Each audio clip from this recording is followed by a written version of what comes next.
율법의 의로는 하나님 앞에서 의롭다함을 얻을 육체가 한 사람도 없다. 이렇게 로마서 3장 20절에서 그가 이렇게 논증을 한 후에 바울은 이제는 유대인들에게뿐 아니라 이방인들에게까지도 하나님께서 복음으로 말미암아 그들을 의롭다 하시는 이 일에 대해서 이제 증거하려고 하고 있습니다. 로마서를 기록하는 사도 바울에게 있어서 제일 큰 문제 하나는 뭐냐면 이 복음을 유대인들에게 어떻게 설명할 것인가 하는 문제였습니다. 당시에는 유대인들은 오랜 세월 동안 율법 아래서 하나님을 섬기고 있었고 모세의 율법이 아니고서는 그들은 하나님을 섬길 수 없다고 생각하고 있었기 때문에 사도 바울은 예수 그리스도의 이 복음을 설명함에 있어서 이 율법의 의미를 그들에게 바르게 깨우쳐 줄 필요가 있었던 것입니다. 그래서 사도 바울의 이 로마서를 통해서 우리가 아주 여러 가지 많은 것들을 또 볼 수도 있겠지만 특히 이 로마서에서 사도 바울이 계속해서 율법에 대해서 강조하고 있는 것을 우리 성도님들이 충분히 이제는 알 수가 있을 겁니다. 왜 복음만 말하면 되지 율법에 대해서 이렇게 해서 계속 얘기를 하냐? 그것은 사실은 복음이 결국은 예수 그리스도의 이 복음이 결국은 율법을 통해 가지고 이 복음의 모든 역사가 이루어지기 때문에 사도 바울은 이 율법에 대해서 먼저 설명을 할 필요가 있었던 거예요. 그리고 이것을 유대인들에게도 제시를 해야 하는데 그러기 위해서는 율법 그 자체에 대한 신학적인 해석과 이해도 그들에게 설명이 되어야 되기 때문에 율법에 대해서도 계속해서 강조를 하는 거예요. 그리고 신약의 우리 성도들, 오늘날의 예수 믿는 성도들도 복음을 바르게 이해하기 위해서는 율법에 대해서도 바른 이해가 있어야 복음을 또한 바르게 이해할 수가 있는 것입니다. 복음만 있으면 되는 거 아닙니까?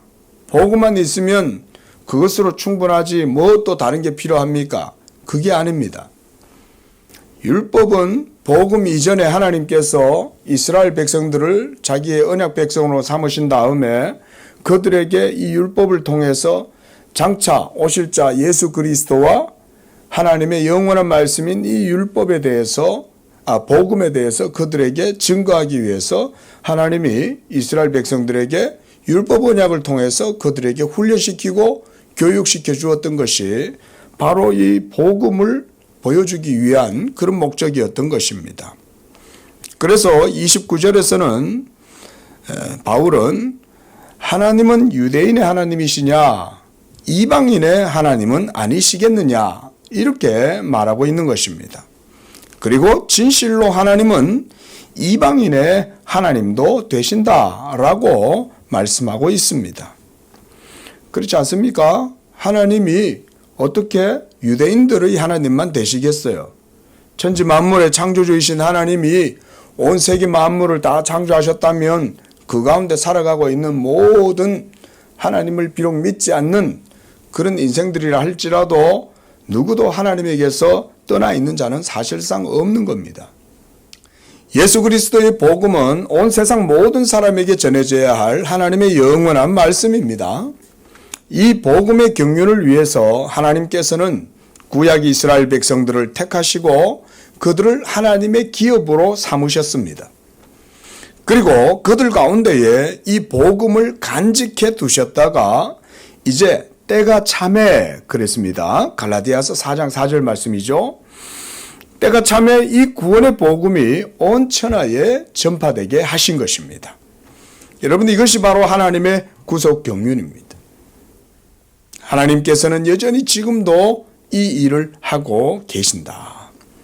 하지만 유대인들은 이러한 하나님의 구속의 경륜과 뜻을 알지 못하고 이스라엘의 하나님 여호와의 종교는 오직 아브라함의 후손들인 자기 유대 민족들에게만 속한 것으로 알고 있었습니다. 물론 유대인의 나음과 그리고 할례의 유익이 무엇이냐? 사도 바울이 로마서 3장 1절에서 이렇게 말씀한 것처럼 그들에게는 특별한 은총이 주어져 있었던 것은 맞습니다. 하나님께서 이스라엘 민족에게 이 언약의 말씀을 맡겨두신 것은 우리가 말 그대로 하나님의 특별하신 은총이었던 것입니다. 하지만 율법을 갖고 있다는 것과 그 율법의 교훈을 따라서 순종하면서 살아가는 것과 이것은 하늘과 땅만큼이나 큰 차이가 있는 것입니다. 그래서 바울 사도는 유대인들이 율법을 갖고 있지만은 그래서 그 율법 때문에 그들이 어떤 이점을 가지고 있다 할지라도 그들이 유대인이라 할지라도 그들이 할례를 받았다 할지라도 율법의 공의 앞에서 그들의 행위가 의롭지 못하다면 그들이 율법을 따라서 순종하지 않는다면 그들이 결코 하나님 앞에서 율법을 가지고 있다고 자랑할 것이 없다라고 이렇게 계속해서 지적했던 것입니다. 그렇겠죠. 우리도 이런 우에 빠질 때가 있죠. 내가 성경을 가지고 있으면 그리스도인이 되는 겁니까? 내가 교회를 다닌다고 해서 그게 그리스도인이 되는 겁니까? 그건 아니잖아요. 교회를 다닌다면 교회 다니는 사람의 행실을 할 것이거늘 이건 세상 사람들도 다 아는 얘기죠. 믿지 않는 사람들도 다 이런 법칙은 다 알아요. 믿는다면 믿음의 행위를 할 것이거늘 누구든지 다 그렇게 말하는 거 아닙니까? 하지만 유대인들은 율법을 가지고 있다 할지라도 그 율법을 따라서 하나님을 섬기지도 못하고 결국은 그들은 그 율법에 걸려서 넘어지고 율법의 테스트에 그들은 무너지게 되었죠. 결국 그것이 예수 그리스도 십자가를 통해서 아주 분명하게 드러나게 되었던 것입니다. 만약 유대인들이 율법을 따라서 하나님을 잘 섬겼다면 그들은 예수님을 아주 환호하고 영접했을 겁니다. 하지만 그들이 예수님을 십자가에 못 박아 죽게 했던 것은 무엇 때문인가? 그들 가운데 율법에 대한 하나님에 대한 경외심과 믿음과 순종이 없었기 때문에 결국은 그들은 하나님의 아들 예수님 그분 자신이 말씀이잖아요. 말씀이신 그분이 왔을 때 말씀이신 그분을 십자가에 못 박아버리는 이런 엄청난 일들이 일어나게 된 것입니다. 왜 그런 일이 일어났습니까? 그것은 그들 속에 율법에 대한 기본적인 믿음도 없었기 때문에 그런 것입니다. 여러분, 율법을 따라서 하나님을 사랑하고 여호와를 경외해서 하나님의 율법대로 하나님을 섬기는 사람이라면 예수님을 그런 식으로 십자가에 못 박아 죽게 하지 않습니다. 결국은 이런 일들을 통해서 우리가 알 수 있는 결론은 무엇이냐? 유대인들이 율법을 가지고 있었지만 율법대로 행하지도 못하였고 결국은 율법의 의의 그 판단 기준에 그들이 테스트를 시험을 받아서 결국 그 시험에 걸려 넘어지게 되고 결국은 하나님의 공의대로 유대민족들은 하나님께 버림을 받게 된 것입니다. 그래서 사도 바울은 바로 이런 언약의 역사의 관점에서 계속 로마서를 진술하다가 이제 9장 이후로 들어가면 유대인들이 어찌하여 율법의 백성에서 이제는 끊어져 나가고 그래서 참감람나무 가지가 원감람나무 가지가 꺾여지고 그 원감람나무 가지에 이제 돌감람나무 가지들인 우리가 이방인들이 거기에 접붙임을 받았는가 라고 하는 이런 하나님의 구원의 경륜에 대해서 9장 이후부터는 설명을 하는 것입니다. 그리고 이제 유대인들에게만 한정되어 있던 여호와의 종교가 더 이상은 율법의 행위, 곧 할례와 율법의 규범들과 그런 의식법들을 행함으로써 의롭다함을 얻지 못하고 예수 믿음으로 하나님 앞에서 의롭다함을 얻게 된다는 이런 복음을 전할 때 이것은 유대인들 입장에서는 매우 기분 나쁜 말이 되었던 것입니다. 왜냐하면 그들은 여호와 하나님은 자신들의 하나님이라고 알고 있었고 또 자신들이 여호와의 종교와 그리고 모세의 율법과 할례의 표를 가지고 있었다는 것에 대한 이런 깊은 자부심을 그들이 갖고 있었기 때문입니다. 그들은 바울이 하나님은 유대인의 하나님 되실 뿐만 아니라 이방인의 하나님도 되신다라는 이런 말을 했을 때에 이것은 유대 종교인들에게는 매우 치욕적인 말이 되었던 것입니다. 하지만 지금까지 사도가 로마서를 통해서 논증하고자 한 것이 무엇이었습니까? 그것은 바로 율법 앞에서는 한 사람도 의인이 없고, 그래서 로마서 3장 9절 말씀처럼 그러면 우리는 나으냐? 결코 아니라 유대인이나 헬라인이나 다 죄 아래 있다고 우리가 이미 선언하였느니라. 사도 바울이 이렇게 증거를 했던 것입니다. 그리고 19절에서도 바울 사도는 율법의 교훈을 다시 분명하게 강조하고 있습니다. 무릇 율법이 말하는 바는 율법 아래에 있는 자들에게 말하는 것이니 이는 모든 입을 막고 온 세상으로 하나님의 심판 아래 있게 하려 함이라. 그러므로 율법의 행위로 그의 앞에 의롭다 하심을 얻을 육체가 없나니 율법으로는 죄를 깨달음이니라 라고 말씀합니다. 그래서 사도 바울은 율법 앞에서는 비록 유대인들이 아브라함의 혈통의 자손들이고 그리고 그들에게는 할례의 표가 있고 그리고 모세의 율법이 있다고 해도 그들이 하나님 앞에서는 결코 그런 것으로는 자랑할 것이 없다라고 강조를 하는 것입니다.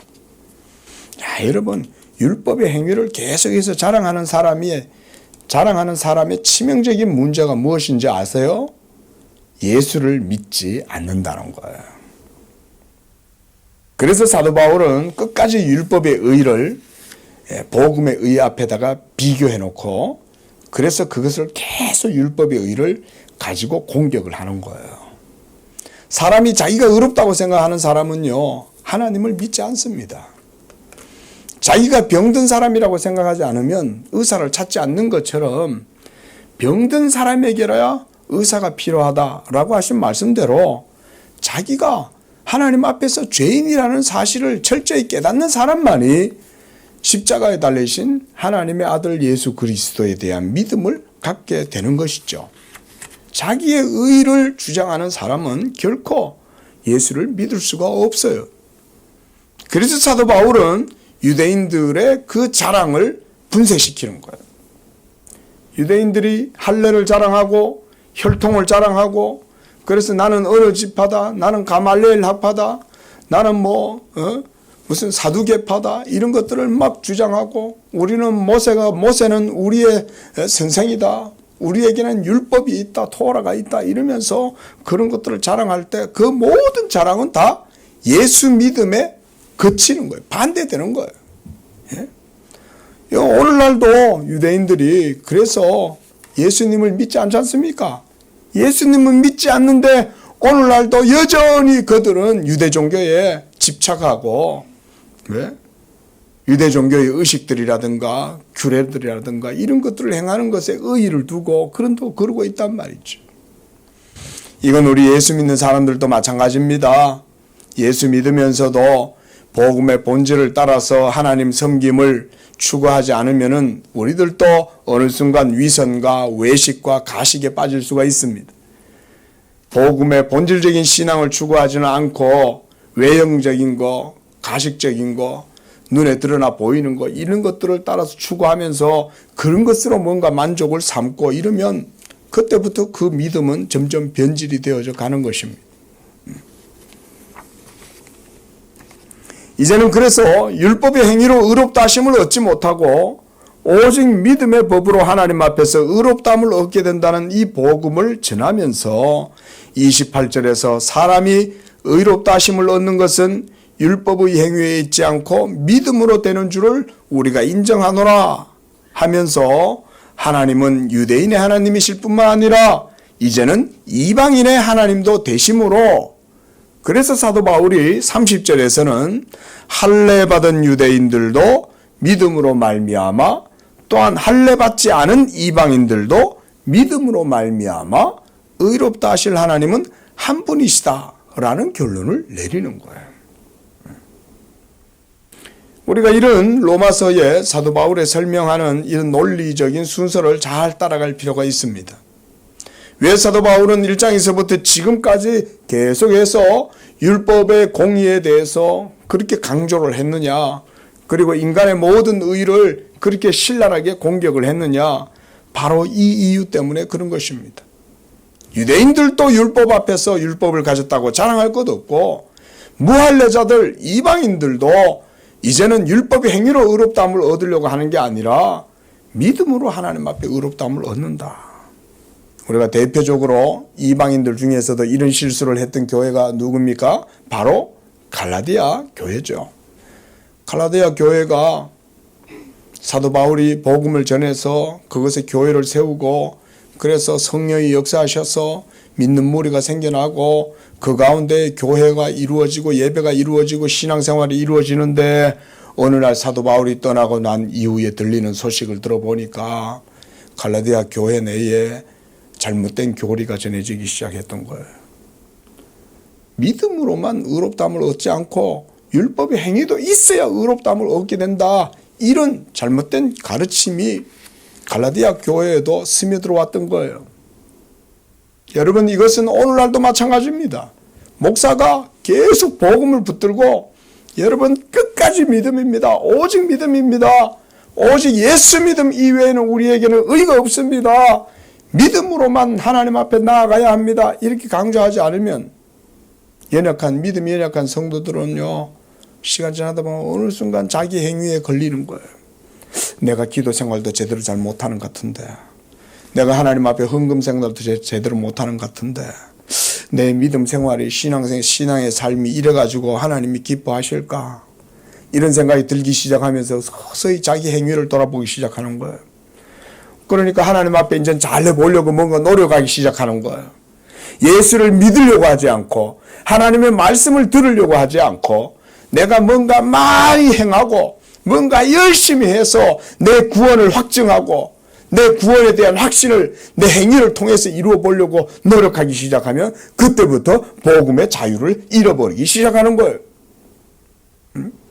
그때부터는 내 노력과 내 힘으로, 내 수고로, 내 공로로, 내 선행으로 하나님 앞에 뭔가 의롭다함을 얻으려고 노력하다 보면 어느 순간 복음의 빛은 사라져버리고 나의 의만 강조되고, 그래서 나중에는 내 수고와 내 노력이 있어야 하나님도 거기에 복을 준다라고 생각하게 되는 것입니다. 여러분, 기독교가 변질되는 게 다른 데 있지 않습니다. 복음의 순수함이 사라지면, 순수한 복음의 교리가 바르게 가르쳐지지 않으면 교회는, 성도들의 영혼은 병들게 됩니다. 그러면 그 자리에 바로 인간의 종교가 자리를 차지하게 되고, 그런 것 속에 여러분 온갖 이단들이 다 나오는 거예요. 그 속에서 복음의 빛이 어두우면 거기에서 여러분 갖가지 이단들이 다 나오는 거예요. 여러분 보세요. 행위의 의를 자랑하면 벌써 인간 종교가 거기 세워지겠죠. 인간의 도덕 종교가 세워지는 거예요. 인간의 도덕 종교가. 여러분 착각하지 마세요. 기독교는 도덕 종교가 아닙니다. 도덕 종교는 저 불교나 유교나 이런 데나 갇혀 있지, 여러분 기독교는 도덕 종교가 아니에요. 착하게 살아라 라고 얘기하는 거는 그런 의미에서 얘기하는 게 아니에요. 공자가 말하는 그런 의미가 아닌 거예요. 하지만 인간의 자기의가 복음이 없으면 그 자리에 세워지고, 그러면 거기에 신비주의와 함께 합리주의가 같이 들어오고, 여러분 신비주의는 결코 영적인 게 아니에요. 늘 말씀드렸다시피 우리 성도님들 잘 분별하셔야 됩니다. 여러분들 개개인의 삶 속에서도 신비주의는 경계해야 될 뿐 아니라 교회 안에도 신비주의가 들어오는 것은 경계해야 됩니다. 신비주의는 분별력 없는 성도들이 볼 때는 기독교처럼 보여요. 왜냐하면 신비해 보이니까. 보이지 아니하는 뭔가 하나님의 신적인 능력과 역사가 나타나는 것 같으니까 여러분, 우리 양재교회 성도님들은 복음에 비달해서 이런 것들에 대한 아주 분별력을 가지셔야 돼요. 예? 신비주의자들, 은사론자들, 이런 사람들이 교회를요, 좀 이따도 말씀드리겠지만 해치는 거예요.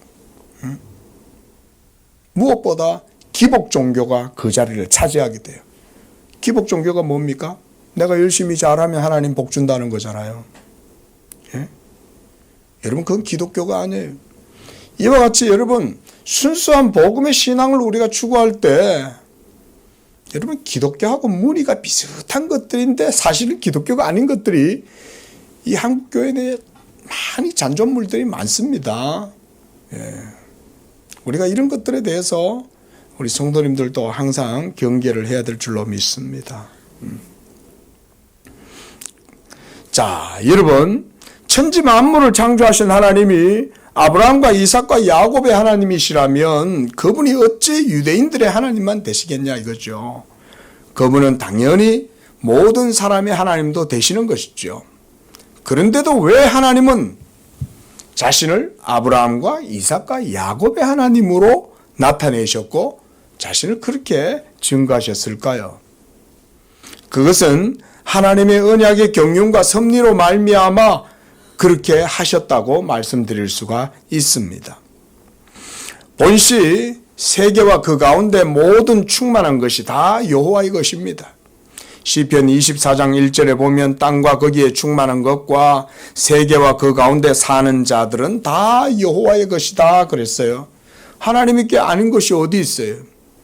온 세상 만물 가운데 모든 것들은 다 하나님 것이지요.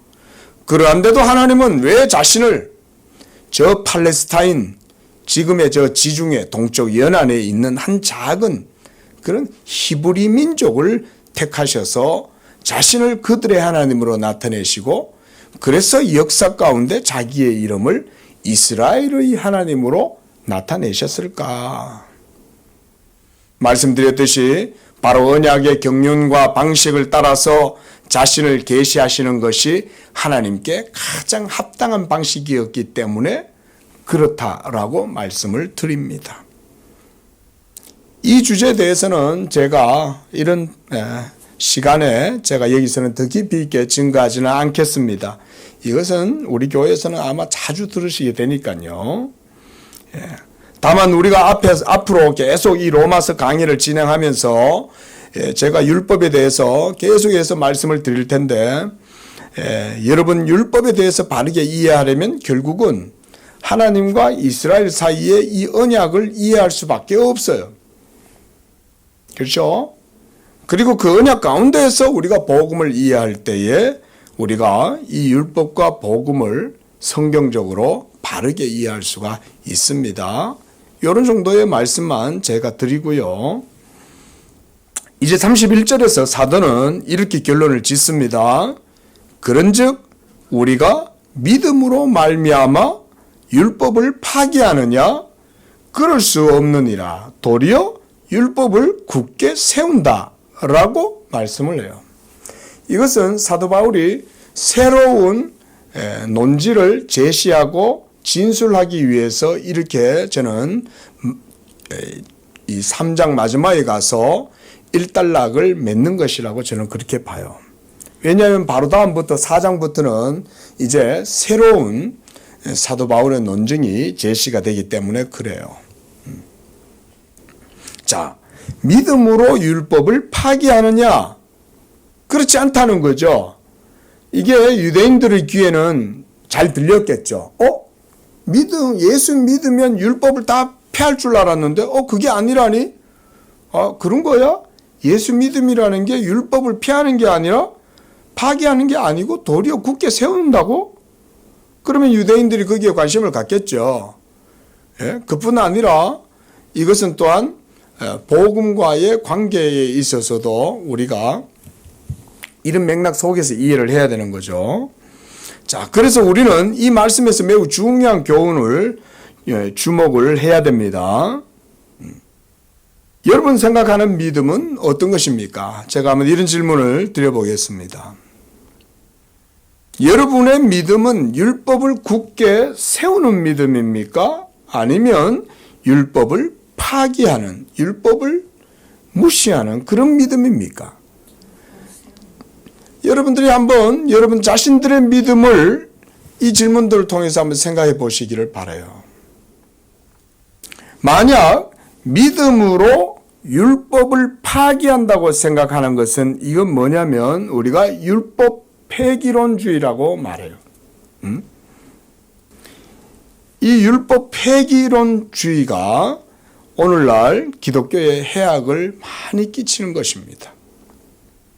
이것은요, 율법 폐기론주의는 오늘날로 하자면 특히 신비주의자들, 은사론자들이 이런 경향이 커요. 그래서 어떤 신학자는 율법주의보다 율법주의의 폐단보다 율법 폐기론의 폐단이 해악이 훨씬 크다 이렇게 얘기했는데 저도 어느 정도 공감이 돼요. 물론 율법주의도 이단이에요. 율법주의도 이단이지만은 그러나 율법 폐기론주의는 더 큰 이단이라고 할 수가 있어요. 그 신비주의 앞서도 말씀드렸듯이 아주 경계해야 됩니다. 은사론자들 은사가 있긴 하지만 은사주의는 안 돼요. 그렇죠? 우리가 기독교 신앙은 신비입니다. 그렇죠? 신앙 그 자체가 신비죠. 하지만 신비주의는 안 돼요. 은사는 우리가 인정을 하더라도 은사주의는 안 돼요. 조심해야 돼요. 여러분, 복음은 영원한 말씀, 제2위 성자 예수 그리스도께서 친히 성육신하시고 친히 자기 몸으로 십자가에 못 박혀 죽기까지 하나님의 뜻에 순종하심으로 모든 의를 이루신 것을 우리가 복음이라고 말하는 거예요. 복음. 즉 예수께서 십자가에서 죽으시기까지 순종하심으로써 율법에 요구하는 바 모든 공의가 충족되고 만족하게 되었으며 이제 여러분을 향하여 정죄하고 고소하는 그 율법 증서의 모든 효력이 소멸되었다. 제거되었다. 이것이 복음인 줄로 믿습니다. 여러분들을 정죄하고 고소하고 여러분들을 끝까지 물고 늘어져 가지고는 여러분들의 죄를 찾아내 가지고 그 죄를 끝까지 추궁하고 여러분 더 이상은 이제 율법이 여러분들이 향해서 그렇게 하지 않는다는 거예요. 이게 바로 복음 아닙니까? 죄인에게 죄가 방면되는 것 이것만큼 큰 복음이 어디 있어요. 그렇죠? 우리가 뭐 광복절 특사다 뭐 이런 영화도 있잖아요. 예? 죄가 방면이 되는 거죠. 예. 자, 우리 말씀 한번 찾아보겠습니다. 자, 다들 말씀 찾아보시기 바랍니다. 골로새서 2장 13절에서 15절 말씀입니다. 찾으셨죠? 자, 한 목소리로 13절 14절 읽습니다. 시작. 또 범죄와 육체의 무할례로 죽었던 너희를 하나님이 그와 함께 살리시고 우리의 모든 죄를 사하시고 우리를 거스르고 불리하게 하는 법조문으로 쓴 증서를 지우시고 제하여 버리사 십자가에 못 박으시고 통치자들과 권세들을 무력화하여 드러내어 구경거리로 삼으시고 십자가로 그들을 이기셨느니라. 오늘 여기 말씀에 특별히 14절 말씀을 보십시오. 우리를 거스르고 불리하게 하는 법조문으로 쓴 증서를 지우시고 제하여 버리사 어떻게 하셨다는 겁니까? 십자가에 못 박았다. 그러니까 여기에 율법 증서가 있어요. 이 율법 증서에는 뭐라고 되어 있냐면 여러분들에 대한 모든 하나님의 죄에 대한 판결이 여기에 판결문이어 있는 거예요. 예.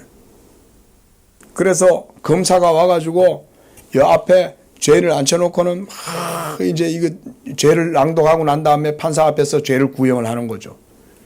그게 바로 율법 조문이에요. 법 조문인 거예요. 그런데 이 모든 조문 하나하나마다 다 여러분들은 다 걸려 넘어지는 거예요. 하나님 사랑의 계명 1계명에서 4계명까지 하나님을 제대로 못 섬겼고 5계명에서 10계명까지 이웃 사랑의 계명도 바르게 행하지 못하였고 한 계명도 하나님 앞에서 우리가 온전하지 못하지만 예수 그리스도의 십자가의 죽으심으로써 이 율법 증서가 그리스도와 함께 십자가에 못 박혔다. 그래서 거기서 이것이 찢어졌다는 거예요. 더 이상 여러분들을 법적으로 고소하는 고발장이 더 이상은 존재하지 않는 거예요. 또 한 가지 말씀을 찾아봅니다. 에베소서 2장 15절. 여기서도 사도 바울은 예수 십자가로 말미암는 이 사역에 대해서 설명을 해주고 있습니다. 자, 에베소서 2장 15절 시작. 법조문으로 된 계명의 율법을 피하셨으니 이는 이 둘로 자기 안에서 한 새 사람을 지어 화평하게 하시고 16절 또 십자가로 이 둘을 한 몸으로 하나님과 화목하게 하려 하심이라. 원수된 것을 어떻게? 십자가로 소멸하시고 그랬어요. 자, 여기서 여러분 많은 사람들이 자칫 오해를 하게 되는 게 있어요. 뭐냐면 예수님께서 십자가에서 율법에 대하여 죽으셨다라고 하는 이 말씀을 어떻게 오해를 하냐면 율법을 폐기했다. 그래서 더 이상은 율법은 가치가 없다. 라는 식으로 받아들인다는 거예요. 오늘 여러분 이 설교를 들으시면서 여러분 이것에 대해서는 여러분들이 확고하게 여러분들이 반드시 마음에 되새겨 놓으셔야 돼요. 율법에 대하여 죽으셨다는 말은 율법을 폐기했다는 말이 아닌 거예요. 여러분, 그 폐해졌다는 말은 구약의 그림자, 상징, 모형, 의식법 이런 것들이 폐하여지고 율법은 사라졌다는 말이 아니죠. 율법은 사라졌다는 게 아니라 더 완전한 형태로 율법은 승화화된 거예요. 그러니까 율법이 하나님의 율법의 계명이 그동안 누더기 같은 의식이나 모형이나 상징에 둘러싸여 있었는데 이건 이제 그걸 갖다 싸그리 다 벗어 던져버렸다 이 말인 거예요. 그리고 예수 복음으로 도리어 율법이 거룩하게 치장이 된 거예요. 여러분 이렇게 생각을 하셔야 되는 거예요. 그 율법이 폐해진 게 아니라 폐해졌다는 의미, 사도 바울이 날도 폐하고 날과 달과 절기 이런 것들이 폐해졌다는 얘기는 의식법, 한마디로 모형, 그림자, 상징 이런 것들이 폐해졌다는 얘기지 율법 그 자체가 폐해졌다는 말이 아닌 거예요, 여러분.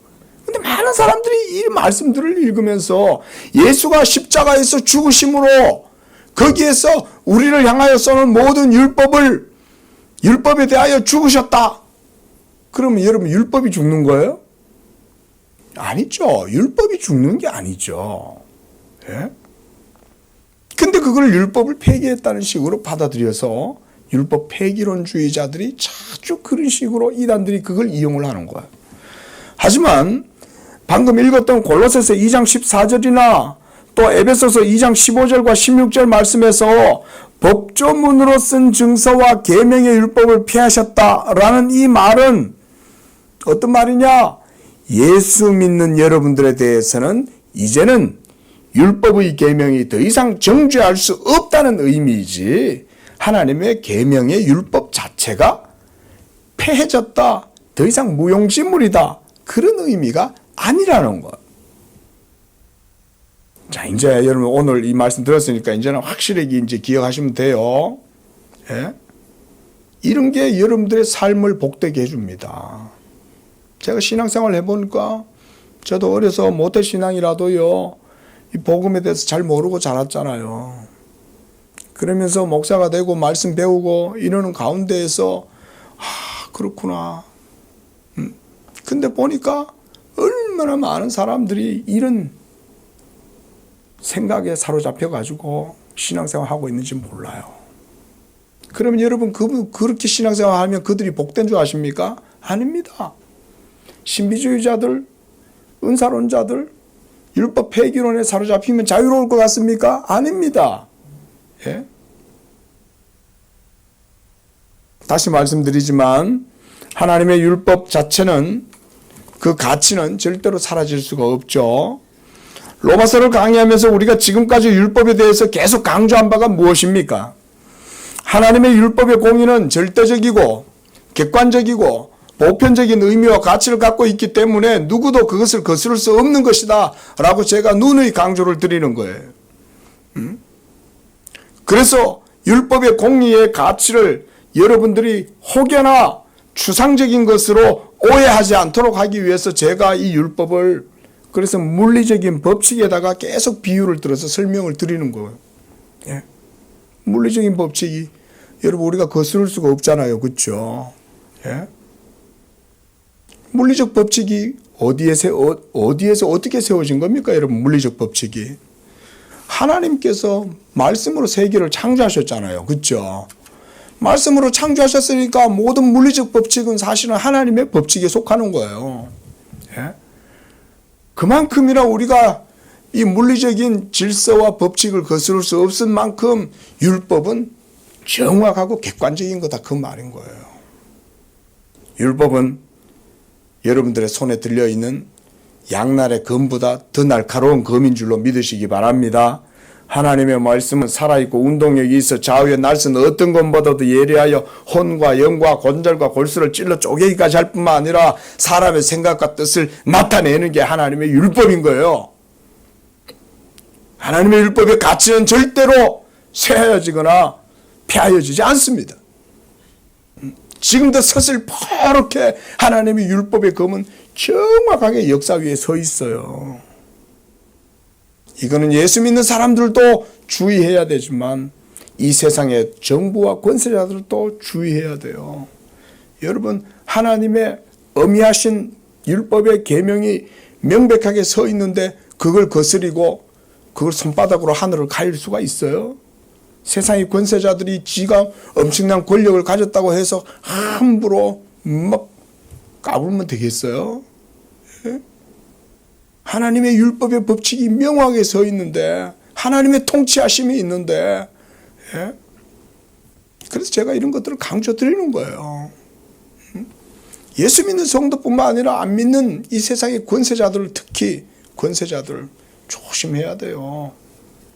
함부로 까불다가는 그 율법의 칼날이 서 있는데 겁도 없이 그 주변에서 함부로 까불면 안 되잖아요. 예? 조심해야 됩니다. 하나님은 하나님의 말씀이요. 결코 하나님께서는 자기 말씀을 만홀히 여기는 것을 원치 않으십니다. 그 인생들이 무지하니까 그 하루 강아지 법 무서운 줄 모른다 그러잖아요. 예? 하나님이 있는지 없는지도 모르고 막 행동한다고 하나님이 없어집니까? 하나님이 없다고 생각하면 하나님이 없는 거예요? 여기에 예? 면도날보다 더 날카로운 하나님의 검이 딱 서 있는데 그게 없다고 생각하면 그 검이 없어지냐고요. 자, 하나님의 창조하신 세계 전체가 바로 이 보편적이고 객관적인 공의의 의미와 가치로 말미암아 유지되고 있고 보존되고 있으며 지금도 모든 것들이 율법에 기인하여 활동하고 있다라는 사실을 우리 성도님들은 고백하실 수 있기를 바라요. 자, 그러므로 우리가 마태복음 5장 18절 말씀 한 번 더 찾아보겠습니다. 마태복음 5장 18절에서 예수님께서는 천지가 없어지기 전에는 율법의 1.1획도 결코 없어지지 아니하고 다 이루리라 라고 말씀하셨는데 또 바로 그 앞에 5장 17절에서는 예수님이 이렇게 말씀하셨어요. 내가 율법이나 선지자를 폐하러 온 줄로 생각하지 말라. 폐하러 온 것이 아니요 완전하게 하려 함이다. 여러분 이 말씀을 우리가 저는 마음에 깊이 새겨야 한다고 생각을 합니다. 자, 주님은 먼저 마태복음 5장 18절에서 뭐라고 하셨습니까? 율법은 결코 없어지지 않는다 하고 하셨어요. 결코 안 없어진다 그랬어요. 그런 다음에 주님은 또한 그 율법이 반드시 다 이루리라 라고 말씀을 했습니다. 자, 여기서 이게 원어적 의미에서 다 이루리라 라고 하는 이 말은 완성된다, 성취된다 이런 의미를 가져요. 그러니까 하나님이 창조하신 이 모든 세계도 결국 텔로스, 목적이 있는 거죠. 완전히 하나님의 말씀을 따라서 창조됐으니까 창조된 이 세계도 어떤 목적을 따라서 결국은 하나님의 완성에 도달하게 되는 거예요. 그게 어떤 건지는 신학적으로 좀 더 분명히 설명해야 되지만, 자, 어쨌든 간에 하나님의 율법이 완성되고 성취된다는 의미가 바로 다 이루리라 하는 이 말씀의 의미예요. 정리하자면 이런 겁니다. 예수님이 이 세상에 오신 것은 하나님의 율법의 완전한 계명을 완성시키고 그리고 하나님의 뜻을 성취하려고 하신 것이며, 그것이 바로 예수 십자가에서 다 이루어졌다는 것입니다. 완전하게 하리라, 성취되리라, 그래서 완성된다, 다 이룬다 라고 하는 말이 예수님의 십자가의 죽으심을 통해서 다 이루어졌다. 그래서 예수님께서도 십자가에서 마지막, 그죠? 가상칠언, 예수님이 십자가에서 마지막으로 외치신 소리가 무엇입니까? 다 이루었다. 다 이루었다. 예수의 죽으심을 통해서 모든 율법의 정죄와 여러분들 율법을 향하여 여러분들 쏘는 모든 것들이 다 거기서 제하여졌다. 도말되었다. 소멸되었다. 그리고 이제는 우리가 예수를 믿을 때 우리 옛사람이 그리스도와 함께 십자가에 못 박혀 죽었기 때문에 더 이상 율법의 공의와 정죄 쏘는 것이 여러분들에 대해서는 이제 무력하게 되었다는 거예요. 율법이 더 이상은 예수 믿는 여러분들에 대해서는 효력을 발휘하지 못한다. 여러분, 이것이 객관적 사실임을 믿으시기 바랍니다. 자, 여러분이 예수 십자가에서 이루신 이 놀라운 구속의 역사를 믿든지 안 믿든지, 여러분들이 그 사실에 대해서 인지하고 있든지 못하든지 간에, 그리고 여러분들의 느낌과 상관없이 그리스도 예수 안에 있는 자들에게는 더 이상 결코 정죄함이 없다. 예.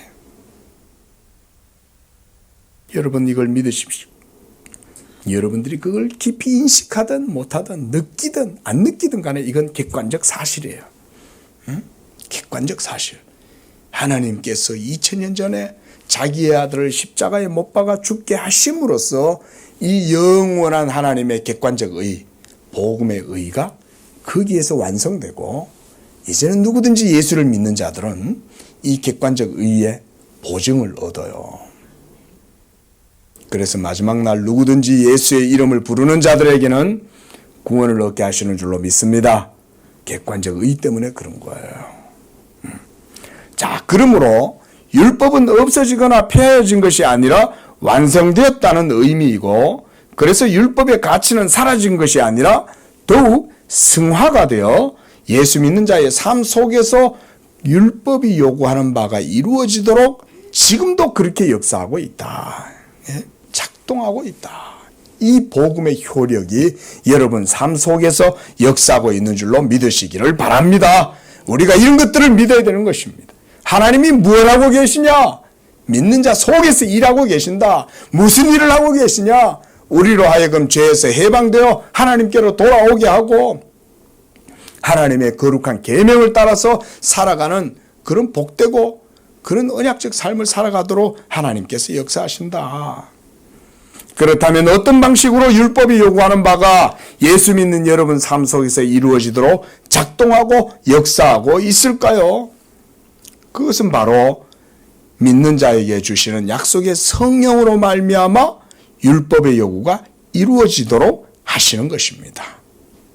그래서 그의 주시는 성령으로 말미암아 우리가 율법의 요구가 이루어지도록 하시는 게 하나님의 뜻이에요. 놀라운 일이 생겨난 거죠.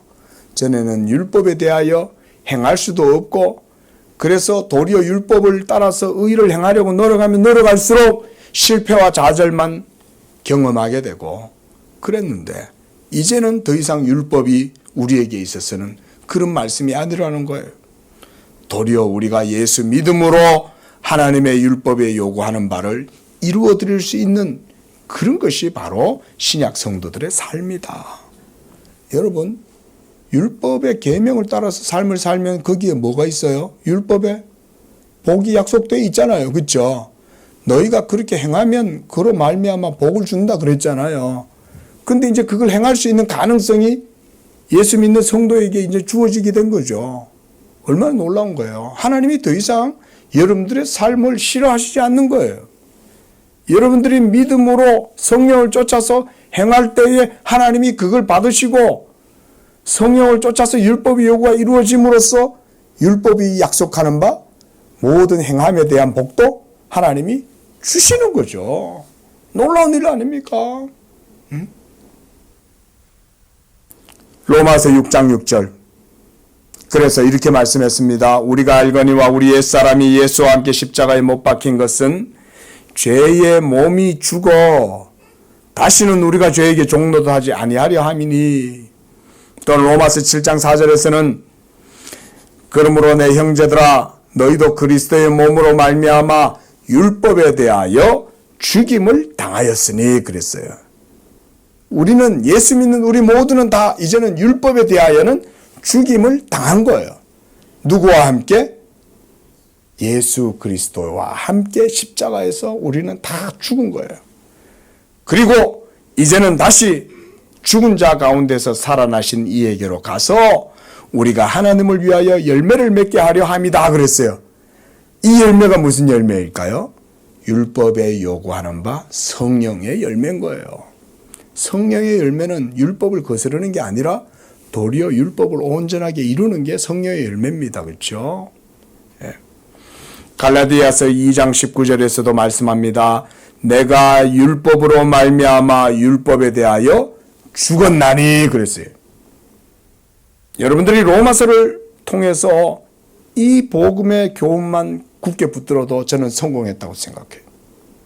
우리가 율법에 대하여 죽었다. 예수를 믿을 때에 나사렛 예수께서 십자가에서 나에 대하여 모든 율법의 정죄를 짊어지고 십자가에서 죽으셨으므로 이제는 예수 믿는 나도 그리스도와 함께 율법에 대하여 죽었다 라고 하는 고백을 가지면 그는 이제 더 이상 죄의 종노릇 하지 아니하고 하나님께 대하여 이제는 산 자가 되는 거예요.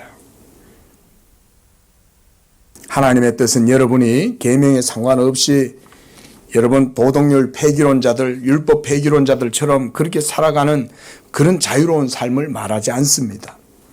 여러분 율법 폐기론적인 삶은요 하나님께로 돌아가는 게 아니에요. 도리어 하나님께로부터 멀리 떠나게 되는 거예요. 이제 예수 믿는 성도들의 삶은 하나님의 율법의 완전한 뜻 가운데 서려고 힘쓰는 삶이 되어야 됩니다. 하지만 이 일은 연약한 육신을 가진 성도 여러분들에게 결코 쉬운 일이 아니라는 것을 저 또한 잘 알고 있어요. 그렇다고 해서 하나님의 율법의 계명을 따라서 살아가고자 하는 이런 의무를 우리가 태만하게 한다든지 여러분들의 연약함이 결코 변명거리가 될 수는 없습니다. 우리는 바로 그러할 때에 어디로 달려가야 되냐? 우리의 의가 되시고 우리의 산성과 바위가 되시고 요새가 되시고 환난 날에 피할 그 반석이신 예수 그리스도께로 달려가야 합니다. 거기서 쉼을 얻고 다시금 재충전해서 하나님 아버지의 뜻을 행하기 위해 여러분들이 믿음을 사용하고 더욱 힘써야 합니다. 하지만 여러분들은 또 지치고 실패하고 낙심하고 심지어 자기 혐오와 이런 것에 사로잡히게 될 것이고 때로는 여러분들 자신들의 구원까지도 여러분들이 의심하게 될 수도 있고 그래서 내가 진정 하나님의 택하심을 입은 자가 맞는가? 라고 하는 이런 구원에 대한 불안감과 의심, 회의까지도 여러분들이 경험할 수가 있을 것입니다. 하지만 여러분이 바로 그런 연약함과 절망과 어떤 침체 가운데 빠져있다 할지라도 여러분들 결코 두려워하거나 여러분들의 구원을 의심하거나 여러분 염려하지 마시기를 바랍니다. 하나님의 약속은 결코 변함이 없습니다. 그래서 사도 바울은 그리스도 예수 안에 있는 자들에게는 결코 정죄함이 없다라고 로마서 8장 1절에서 이렇게 말씀했어요. 저는 여러분들도 그때마다 그런 고백을 할 수 있기를 바라요. 우리에게 하나님의 계명이 있고 우리에게는 믿음의 경주가 있지만 믿음의 경주 가운데 지치고 상하고 때때로 침체되고 때때로 주저앉고 싶고 모든 것 다 놓고 그냥 육신이 원하는 대로 살고 싶을 때가 많을 것입니다. 하지만 그때마다 여러분 믿음의 주여 온전케 하시는 이인 예수 그리스도를 바라보시기를 바랍니다. 그리고 이 갈라디아서 2장 20절의 고백을 항상 여러분들이 하실 수 있기를 바라요. 우리가 이걸 노래로 나중에 불러봤으면 좋겠어요. 내가 그리스도와 함께 십자가에 못 박혔나니 그런즉 이제는 내가 사는 것이 아니요. 예수 믿는 여러분은 더 이상 여러분이 사는 게 아닌 거예요. 오직 여러분 안에 그리스도께서 사신다. 그래서 이제는 내가 육체 가운데 살지만 내가 이 육체로 살아가는 것은 나를 사랑하사 나를 위하여 자기 자신을 버리신 하나님의 아들을 믿는 믿음 안에서 사는 것이다. 이 고백에 있는 사람은 다시금 죄를 털고 일어나요. 그래, 다시 일어나자. 내가 믿음으로 나아가리라. 믿음에서 믿음으로 나의 의가 되시는 예수 십자가를 의지하고 내가 나아가리라. 이것이 우리 성도들의 믿음의 삶인 것입니다. 그래서 예수님께서도 날마다 자기를 부인하고 자기 십자가를 지고 내게로 와서 배우라 라고 말씀하셨어요. 날마다 배우라 그랬어요. 날마다 배우라고 그런 얘기는 뭐냐면 십자가의 도가 여러분들의 매일매일의 삶 속에서 날마다 우리와 함께하고 여러분들을 이끌어내고 돕고 격려하고 위로하고 소망을 주고 힘을 준다. 그 말씀인 거예요. 그래서 주님께서는 나의 멍에는 쉽고 나의 짐은 가벼움이니라 이렇게 말씀하신 것입니다. 자, 여러분 우리가 마지막으로 성경 한 번 더 찾아보고 마치도록 하겠습니다. 마태복음 11장 29절에서 30절 말씀을 찾아보시기 바랍니다. 마태복음 11장 29절과 30절 말씀을 모두 여러분들에게 주시는 주님의 말씀이다 라고 이렇게 생각을 하시면서 이 말씀을 우리가 함께 읽어보겠습니다. 시작. 나는 마음이 온유하고 겸손하니 나의 멍에를 메고 내게 배우라. 그리하면 너희 마음이 쉼을 얻으리니 이는 내 멍에는 쉽고 내 짐은 가벼움이니라 하시니라. 여러분 우리 모두는 하나님 나라 훈련 학교에 입소한 천국 복음을 배워가는 믿음의 도를 배워가는 학생들입니다. 여러분의 고단한 육신의 삶은 더 이상 죄의 노예가 아니요 여러분들은 사망의 종로로 다는 것이 아니라 그리스도께서 여러분들의 목에 메어놓은 그 율법의 멍에를 예수님이 다 제거해 주신 거예요. 더 이상 여러분들은 더 이상 노예가 아니에요. 죄의 노예도 아니고 사망의 두려움이 여러분들을 사로잡을 필요가 전혀 없어요. 이제는 그리스도 예수를 믿는 이 믿음의 멍에를 예수님은 여러분들로 하여금 짊어지고 예수님께 배우라고 말씀하고 있어요. 여러분 예수님이 우리에게 메고 배우라고 하는 이 멍에는 여러분을 자유롭게 하는 것입니다. 여러분 그런데 왜 예수님은 이걸 멍에라고 그러는지 아세요? 이 믿음의 멍에가 여러분들에게 없으면 여러분들의 육체를 억할 수가 없는 거예요. 제어할 수가 없는 거예요. 우리의 육신은 길길이 날고 뛰고 자기 마음대로 여전히 하고 싶은 거예요.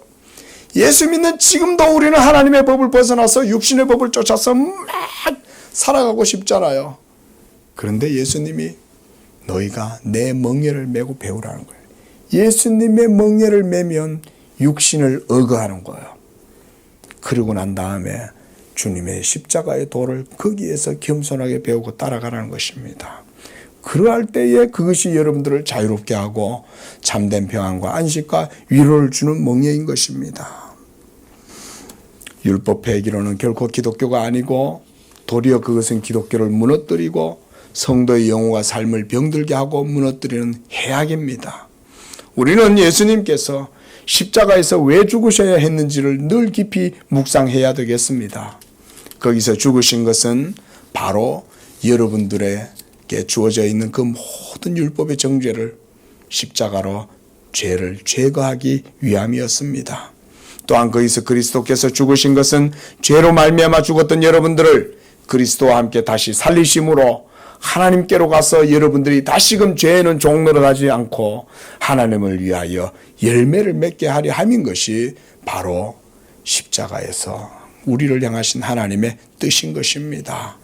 이런 뜻 가운데에서 여러분들의 삶이 온전히 하나님의 믿음으로 율법을 폐하는 게 아니라 도리어 굳게 세우는 그런 복된 언약의 삶이 되시기를 예수님의 이름으로 축원드립니다. 기도하겠습니다. 거룩하시고 자비로우신 주 하나님 아버지, 감사와 찬양과 영광을 드립니다. 죄로 말미암아 무할례로 죽었던 우리들, 그러나 그리스도 예수 십자가를 말미암아 우리를 모든 율법의 정죄에서 해방하시고 더 이상 율법의 사망과 형벌에서 저희들에게 두려움을 없게 하시고 우리의 영혼을 해방시켜 주셔서 하나님 사냥꾼의 올무에서 벗어난 새와 같이 우리 모든 예수 믿는 성도들 자유 주시니 감사합니다. 아버지여, 예수 믿는 우리 양재교회 성도들에게 이와 같은 믿음의 은혜를 허락하여 주셔서 복음의 자유함과 복음의 담대함과 평안과 위로와 안식을 주시고 이제는 성령 안에서 율법이 요구하는 바 하나님의 뜻을 따라 살아가는 복된 생명의 삶을 허락하여 주시옵소서. 우리 성도들은 율법을 쫓아서 행하지 못하는 것이 아니라 도리어 성령을 쫓아서 율법의 요구가 우리 예수 믿는 성도들의 삶 속에 이루어짐으로 우리 양재교회 성도들의 모든 삶이 복된 삶이 되게 하시고 그것을 통해서 하나님께 영광을 돌리는 그런 하나님께 복받는 복된 삶이 되게 도와주시옵소서.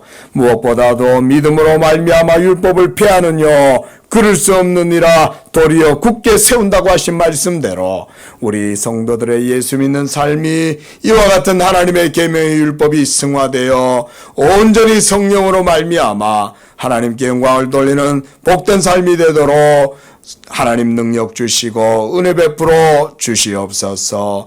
거룩하신 예수님의 이름으로 기도합니다. 아멘.